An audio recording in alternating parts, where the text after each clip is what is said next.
stories or adventures. And I had an adventure today in doing Scott's introduction here, so this is going to make history. Hello, let's get back to Scott Bushman's introduction you did for me. Can you please repeat that for me? Of course, let's jump right back into it. I'll repeat the introduction to Scott Bushman just the way we practiced. Good evening, everyone. I'd like to introduce tonight's speaker, Scott Bushman. Scott spent decades with the U.S. Forest Service, including 20 years leading an elite wildfire crew. He is also a dedicated local historian in Cache County and a talented artist. Tonight he'll be speaking on fighting forest fires in America and Utah. We're looking forward to hearing not only the history, but also his stories from the front lines of wildfire management and his favorite local history anecdotes. Please join me in welcoming Scott Bushman.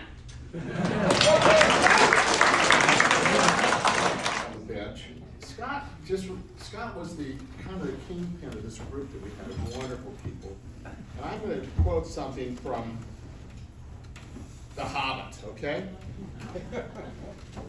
So very early, Gandalf tells Bilbo, I'm looking for someone to share an adventure that I'm arranging, and it's difficult for me to find anyone. That was Scott. We were always going on adventures.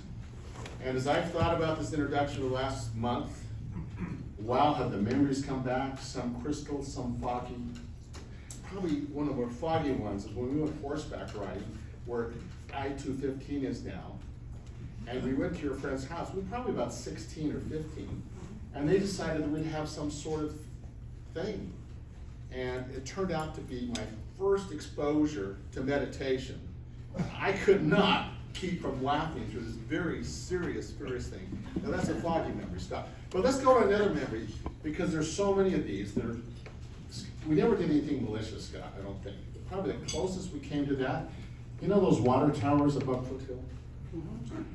Well, they're really fun to swim in.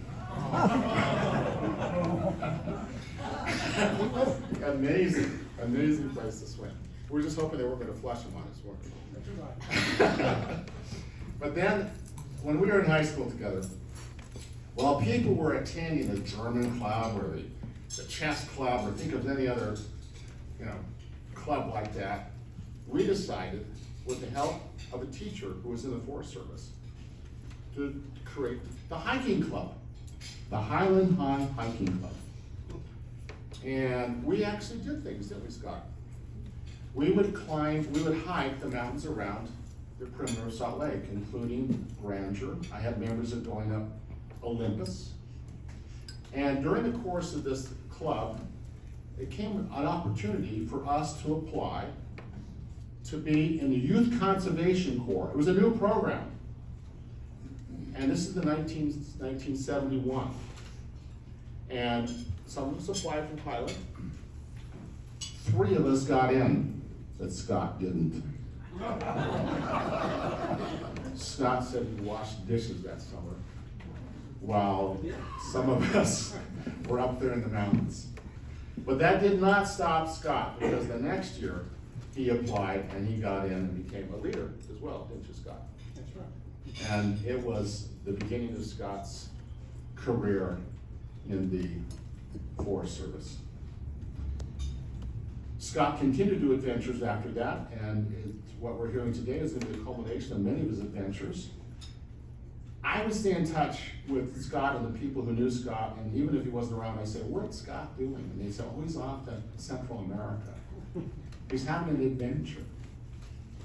And as our paths kind of split here, I went to law school eventually. Scott is now in the Forest Service. And I would have this beautiful view of the mountains from my office. I could see Olympus, I could see Grandeur, I could see these places. And I'd have these discouraging days of practicing law, and I would look at those mountains and say, you can do this. You've been to the top of those mountains. You can just push through. And then Scott would come to my mind and say, well, what adventure is Scott having? What's he doing? And I'm so pleased we get to hear from him tonight. This is truly a wonderful opportunity for us to hear from someone who has had years and decades of experience in doing things that I think many of us would like to have done. Been out there in the woods, having adventures. So along with our friend on ChatGPT, I present Scott Bushman. For building a salad, and so you need to go in there and help him. So I went in the kitchen and I got a knife and introduced myself, and I said, "I'm Scott," and he said, "Oh, well, nice to meet you." And I'm Lisa's son or brother-in-law. And he said, "Well, what do you do?" And I said, "Oh, I fight forest fires." And he looked at me, he says, "Really?" He says, "Yeah." And he "Well, I used to do that too."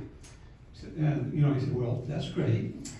He says, "Yeah, I was, Stephen Pine." And I said, "Yeah, he's a very famous historian." And we had him at a conference years ago down in Arizona. And he'd written a book called Fire in America. He's very famous in the fire community. And this guy says, "Yeah, Steve and I used to work on a helicopter crew on the Uinta National Forest out of the Grand Canyon." And he says, "Well, how did you like that?" He says, "Oh, it was the best job I ever had. I loved it, being on Helitab crew." And I says, well, what do you do now?" And he looked at me and he says, "Well, I'm the mayor." He says, "The mayor?" He said, "Yeah, the mayor of Salt Lake." And I said, "Well, how's that going for you?" He said, "Oh, I miss firefighting." And that was the story. And of course, the mayor, you remember him, he had been on firefighting. And that just kind of suggests that there's this bond for people that go through this experience. They never forget it. If we survive it, it's great, but we'll take it with us for the rest of our life. So I'd like to begin this talk, not so much about me and my firefighting. This is a picture of me. I'm the guy in the middle. I brought my gear that I'm wearing. This is up in, I think, Washington State on a big fire many years ago. And the topic is going to be Fighting Fires in America, the story of how Utah and Utahns helped create a national system to battling wildfires today. And so I want to focus on a few interesting people that we may have heard of. I'd like to talk about some local stories. But to get a background in it, let's go back to 1871. Fire wasn't a big thing in America until the Prestigo fire. This was in Wisconsin. It was a big one. About 1,200,000 acres burned. Estimate 15 to 2,000 people died. And it started on the same day as the Chicago fire. Remember, this was O'Leary's cow kicked over the lantern. But this really caused the government to consider looking at the possibility of what fires meant to America. And then he comes across here to the Alta club, and downstairs he has a reception with VIP for a short time, and then he goes up to the Kearns Mansion and then up to Ogden. But this was where the Logan Reserve was born. And it was also Bob Hope's birthday, if you remember the actor Bob Hope. We had his 100th birthday when we did the centennial celebration of the reserve, and it was also, we honored Bob Hope's birthday, because he turned 100 years too. So it wasn't that long ago. Here's a picture of the parade, and if you look at who's in the carriage here, there is TR in the middle, and on his left is a guy named Senator Reed Smoot, and on his right is President Joseph Fielding Smith of the LDS Church. So if you hear people complain about there's so many national forests in Utah, blame it on these guys. Smoot was chairman of the Forest Selection Committee, and President Joseph Fielding Smith was a big fan of public conservation and a big supporter of the idea of the forest reserves. And so where a lot of states weren't able to get forest reserves, Utah got a lot. They got their share. Joseph Howell, who was at that time had run for Congress, he was the one that had been part of the commission to petition the government, was in charge of selecting a new ranger. And so he, being from Logan, he picked this guy. So you're going to be the new supervisor of the Logan Reserve. And it was John Fell Squires, and Squires had two things going for him. He knew everybody in town, and he knew the ground. But he was Logan's barber. He had his own barber shop and pool hall, and because of that, I think it's kind of genius, because who would want to piss off their barber, get a bad haircut? So he asked Squires to be the supervisor, and Squires says, "Yeah, I'll do it." He was in the Forest Reserve. They had their first fire. Squires had been elected, there for just a couple of months.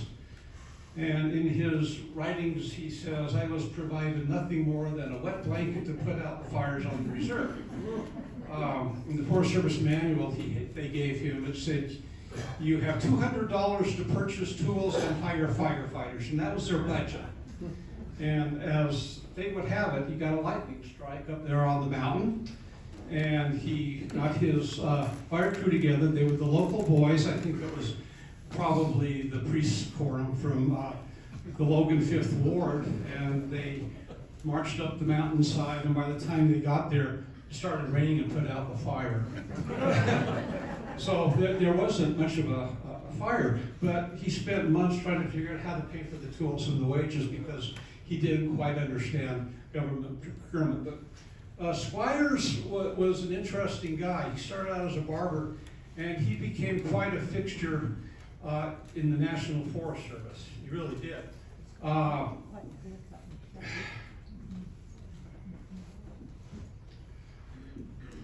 In 1905, they had something called the Land Transfer Act, and the reserves were transferred to the National Forest Service, and the reserve became the Bear River National Forest, and Squires is the supervisor of the Bear River National Forest.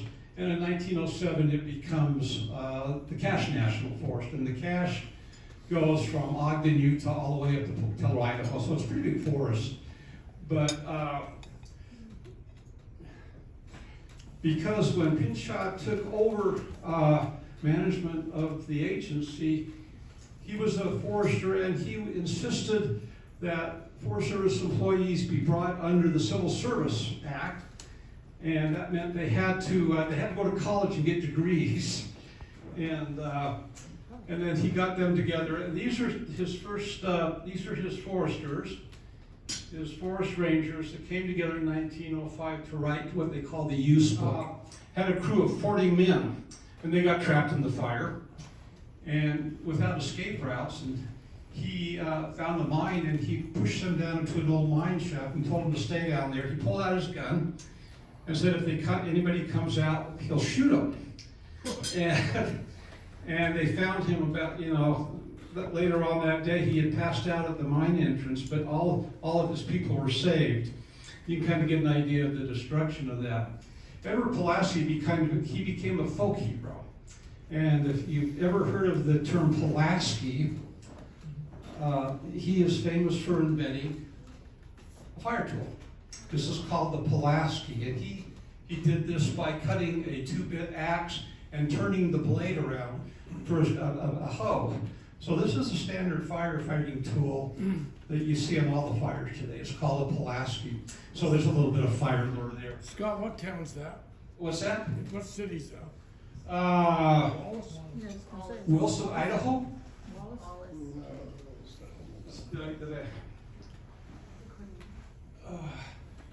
That's, does anybody know? Where's Tom Alexander? I think it's Wallace, but I saw the plans here. Sweat? Wallace, I don't know. Wallace. Yeah, Wallace. Why am I thinking Wilson? Yeah. So, let's jump on to the period from 1911 to 1932. So this is the time after the war up to the Roosevelt administration. And this was an era of detection, suppression, and forestry. At the time, counties became responsible for funding and manpower, and I don't think the counties would go for that today, but this is how it worked then. All Forest Service employees were required to fight fires. That was part of your job description, and you didn't have a choice. The emphasis, of course, was on early detection and rapid response. So, at that time, there were 11 new fire towers built in Utah, and you can kind of see this is new technology. This is down on the Uinta National Forest. And there's some guy up there looking around, and he's got a telephone there with a copper wire that goes down the mountain. I don't know where this is, but that's what they did. So anytime there was a lightning storm or something, they would send somebody up to these watchtowers to kind of keep an eye, and if they saw anything, they would phone down to the station and say, I've got a smoke, and then they'd send the smoke chaser out to run it down. Not very efficient. But,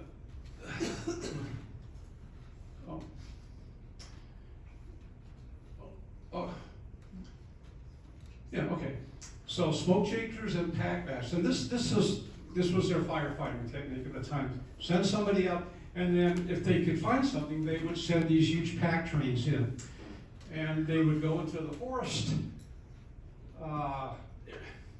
set up a spike camp, and they'd stay till the fire was out. You can kind of see, you know, the technology at the time. It was pretty small. They cut line. They threw dirt around. They did what they could.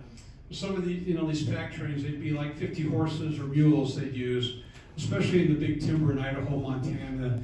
You know, these were big things, big camps. And then Nate Olson actually posed for this picture. I'm pretty sure of it.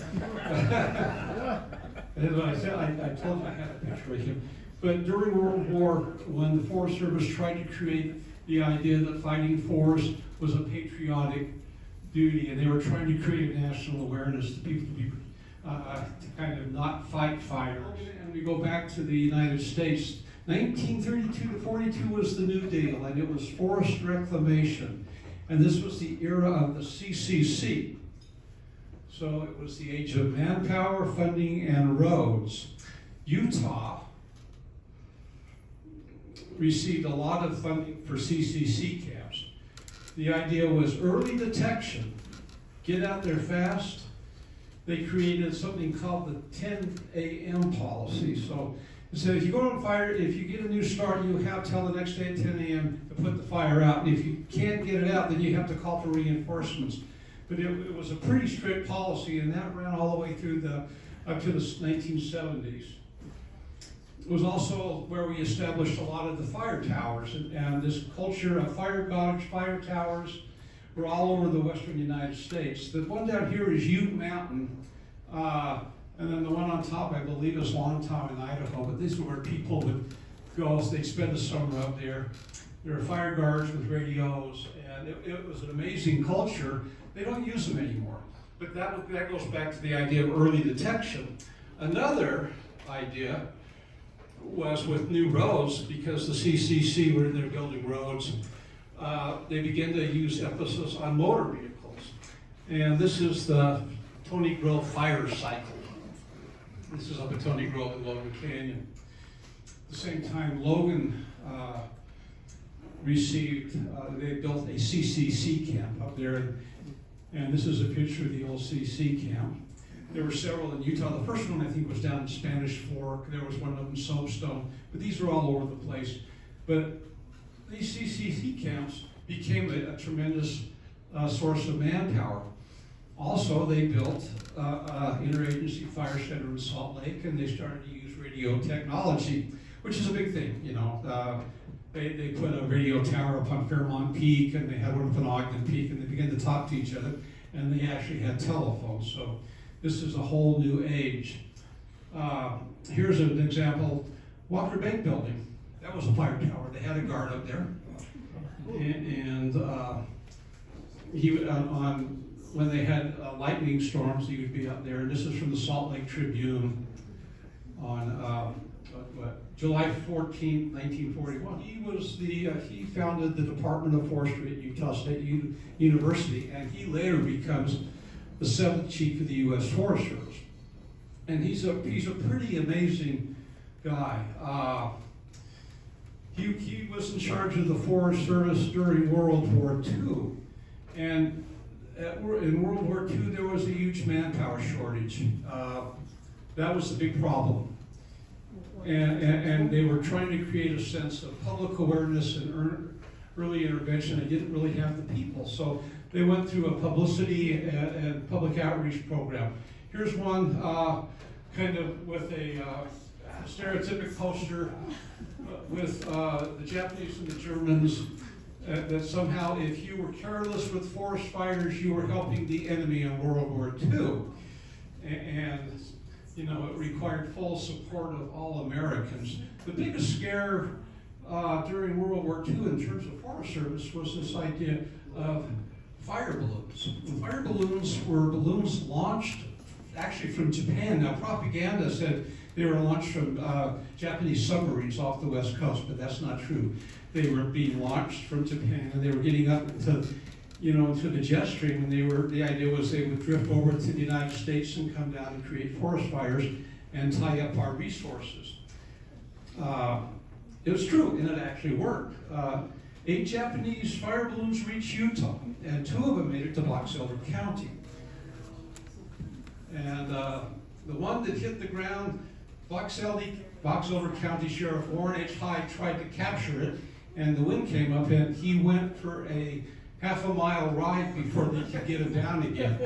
But they recovered the fire balloon, and that's about all that happened in Utah. I think they started a few fires on the west coast, and there was one example of a death where it came down and there was a child that got involved with it, so they killed a kid. So after 9,000 fire balloons. Another program that was started by Watts was this idea of fire prevention. So in 1942, they contracted with Walt Disney to use Bambi. And if you've all seen the movie Bambi, you know, there's a big fire, and Bambi's father and Bambi escaped the forest fire. So they used that for a year. They show it in the theaters, they make posters, but after a year, the contract ran out, and Bambi could no longer be used. So they began to look for another animal, and they did find a bear. They started designing this thing called Smokey, and Smokey was replaced Bambi in 1944. And in 1947, they came up with the slogan, "Only you can prevent forest fires." So, the true Smokey Bear, this is Lionel Watts. In 1950, he welcomes a baby bear cub to the National Zoo in Washington, D.C. And I don't know if you're familiar with the story of Smokey the Bear. There was a fire on the Lincoln National Forest in New Mexico, and there was a bear cub that was up in a tree, and they found the bear cub, and it was just clinging onto a burned out tree, and they pulled it down, and they snuck it down the mountain to the ranger station to see if they could save it. And before anybody knew it, the district ranger, there's wife, had sort of brought it back to health, and they didn't know what to do with the bear cub. So they made a few phone calls, and they called Chief Watts, and they said, "We've got this bear, maybe he can be the living Smokey the Bear." So, and so Watts said, "Yeah, that sounds great to me." So they flew him to Washington, D.C., and they did, you know, it was in all the movie theaters. They made a big deal. And so this is the real Smokey the Bear. And so he becomes the symbol of fire prevention for the United States, where helmets were okay. We've got bulldozers, we've got Jeeps, we've got parachuters coming in there, we've got helicopters in the sky. So we use that war technology to redo the firefighting operation. One thing we did, we had a lot of surplus bombers. You know, we've been bombing Japan, we've been bombing, and we had thousands of airplanes that were just sitting there. So he got the idea that why don't we try bombing fires with water? So they developed this technology of using surplus military planes as air tankers. And here's one. This is an old C-17. It's a DC-3 1950 experimental that they're dumping water. The single engine air tankers, They put a base in Salt Lake City in the 50s and 60s. And as a kid, I can remember when we'd have fires above the H-Rock, remember? All the time. All the time. And you see these little single engine planes up there running around dumping water on them. And that's what we grew up with. Bed nut. Yeah. Bed nut right there. Technology's changed. This is this was mine.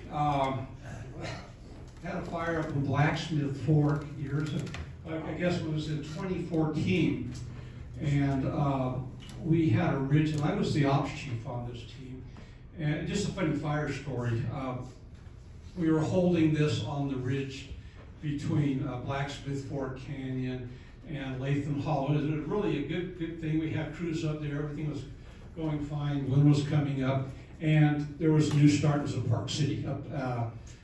Park City, I think, was up by Jeremy Ranch, or what's the, as you come up over the ridge, there's Summit Park. yeah, so yeah, it was a big fire, and homes were threatened, so they took all of our air support, everything we had, our single engine seats went out there, our helicopters all went to Park City, and we were left with a fire running up the hill. We had nothing. We had nothing except a bunch of, we had like 2 crews up there trying to catch all these spots. And I made some phone calls, and they said, well, we've got this thing sitting up in the runway in Twin Falls, Idaho, and it's just sitting there. Nobody wants it. They said, well, why don't you send it to us? We could use some help up here. We're losing this thing. So about a half hour later, we had a lead plane come over, and they said, we've got something for you. This is what they gave us. This is a commercial airliner. They gave us one drop. It cost $70,000. So it's kind of an expensive afternoon, but it saved the fire. If this thing had gone over the ridge, we would have been there for weeks trying to catch this thing. And there were structures over there. There were homes down at the bottom. And so we figured it was a good, for $70,000, we could, we'll kind of cut this short. So that's my air tanker story. Remember the guy that was lived up at Tony Grove Guard Station? He was one of Chief Watts' students at Utah State. Edward Cliff, he was from Heber City. He went to Utah State from 1928 to 1934. He lived at the Tony Grove Guard Station, and he maintained the phone line. So this is him. Edward Cliff became chief of the Forest Service in 1962. Here he is with John Kennedy. He transformed the Forest Service to what we know today. And I've got about 5 minutes, so I'm gonna hurry this up. He enforced the Equal Rights Act, 1964, so the Forest Service became an equal, non-discriminatory employer. He established BIFC. This is the Boise Interagency Fire Center up in Boise, Idaho, with a combination of Forest Service, the BLM, and the National Weather Service. This became National Interagency Fire Center in 1993, and today it's known as NIC, National Incident Coordination Center, and it is the Incident Coordination Center for the entire United States. So FEMA, everything that happens in the country goes through NIC. And he established IR crews. The IR crews, as deputy chief, this was one of his pet peeves. He wanted to see organized fire crews in the Forest Service. He also inspects Tony Grove Guard Station and the summer camp, and he gets really mad. And he comes up here in the early 1960s, looks around, and this is where he used to work, and it's a mess. And so he tells everybody. Bill Hurst was there. He's a kind of an old friend who's passed away since then. But they really shook things up. Edward Cliff created the IR crews. So these were interregional crews. In 1972, this was his 19 crews, and this is where they're located. And so the history of crews, organized crews, was that the Red Hats was one of his programs. They came out when he was supervisor of the Wasatch National Forest, and he created an experimental crew. As deputy chief, he pushed this idea even further. And at the time, in the country, we had the Hotshot crews in California. We had the Southwest firefighter crews down down in the Southwest. Mostly they were Native American tribal crews. BD crews came out of the Pacific, but most of us were the Forest regular crews. And there was one crew, and it was this USU student fire crew from summer camp. And this is Tony Grove. After the CCC closed down, they became a nursery and part-time summer camp for forestry students up there. Here's a forestry camp in 1954. And you can kind of see how that goes. They're young guys. Most of them are World War II veterans. In 1958, pretty much the same things. And then in 1962, after Chief Watt's visits, he insists that they need to start getting these guys back to fighting fires again. Here's the USU camp in 1975, and as you can see, things have really changed. They've invented color photography, but they've also, you can start seeing women in this. Believe me, until the 70s, women were not majoring in forestry, but because of what was going on in the country, the Civil Rights Action, equality, women began to enter natural resources in droves. Take this crew on while they were raising up students, and I happened to be the only one around that was qualified as a crew boss, and so they offered me the position. So in 1988, they activated the Logan Hotshot crew as a training crew. We were the only National Forest IR crew stationed in Utah. And we were a Type 2 crew. At the end of the 1989 season, we became a Type 1 crew. It was kind of interesting because this is in Yellowstone. I don't know if, in terms of fire, Yellowstone was a huge fire, a million acres plus, but it was a fire where they began to use limited suppression techniques in the park. And so the 10 o'clock rule, that you put everything out, this was the first time that the National Park Service had actually tried to, it was called let burn. Is that right, Brad? So it was minimum impact suppression techniques. The press killed them, everybody hated us, it was a disaster, but they stuck by their guns. And when you went from the National Forest into the park, you were told you couldn't cut line. They wanted you to use wet line. They didn't want chainsaws down there. We're just going to kind of herd this fire and see what it does. And that's what we did. We were there for, well, actually it was months. We went up in, I think, in July and didn't get back to September. But it was a great experience. Anyway, that was Utah's first hotshot crew. Today there are 113 national crews. Utah hosts 5 crews. There's Logan, Bonneville, Cedar City, and the city of Utah has 2, Lone Peak and Alta. There's a picture of me on the fire line, kind of plodding. This guy here, Mike, he was national coordinator for fire relief in Washington, D.C. Now he works for international programs. And as part of what we did do a very extensive exchange program with Russia. There's me with my fire crew in, I think I'm in Yenisei in central Siberia. The guys in the yellow or the orange, they're mine. The 2 kids, this picture down here, part of our exchange program. We were down on the Mexican-Arizona border fighting fires down there. And we were coming home. We've been down there like three or 4 weeks, and I asked anybody if who hadn't seen the Grand Canyon, and of course the Russians raised their hands. They said, we've never seen the Grand Canyon. John Harjo, who was from Haskell Indian Nations University, hadn't seen the Grand Canyon.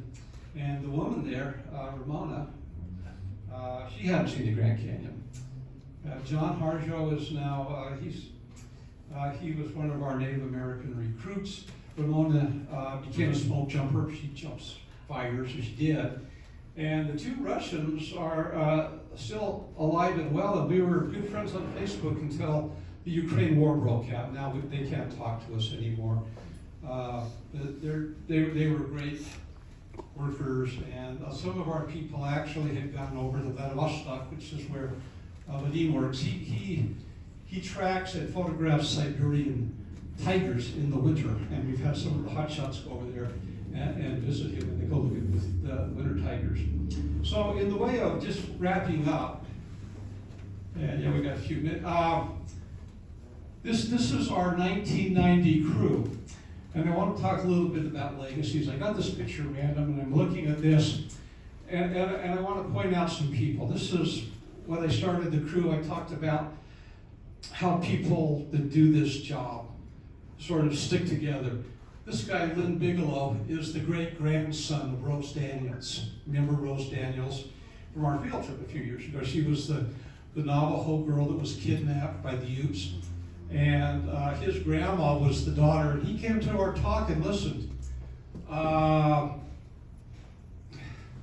Shreve is a Navajo, and his brother is Greg Jensen, and Shreve is a businessman. He lives in Jackson Hole, and Greg works for the Natural Resources. His dad is the fire manager down in Cedar City. But these two are brothers. They grew up together.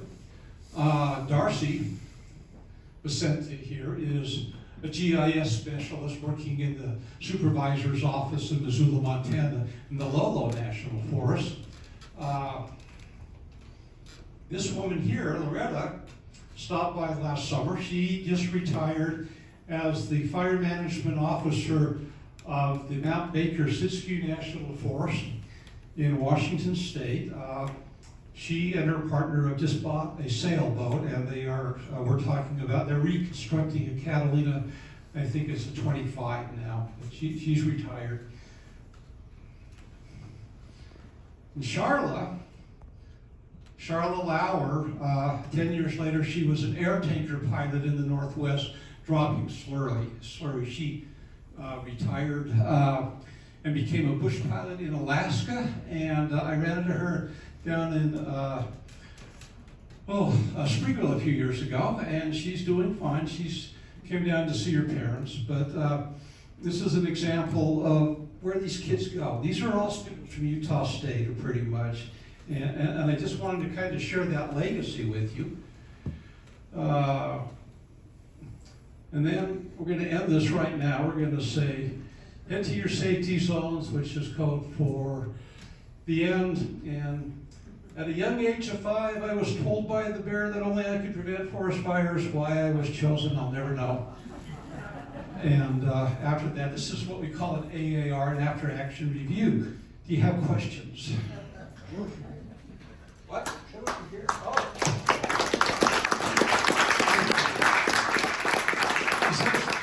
Here. Yes. Sir. Yes.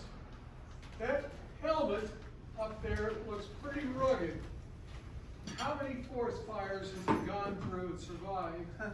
And do they make better ones today? This helmet is an illegal helmet. And it's... If I look on here, there's a date, it says 2003. and by policy, you have to burn these, throw them away after every 3 years because they're plastic fiberglass, and that's what they made us wear. It's fine. It's a helmet, you know. We've gone the rounds with these helmets. We had metal, they got rid of the metal because they thought you'd get hit by lightning. So we got different, we have bollards that usually have 6-point suspension on them.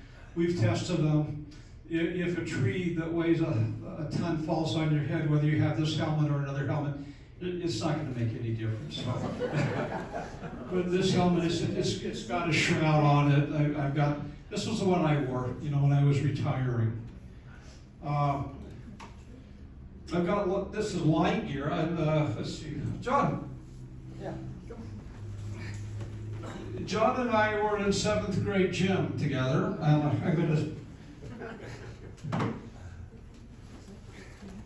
Ready? Yeah,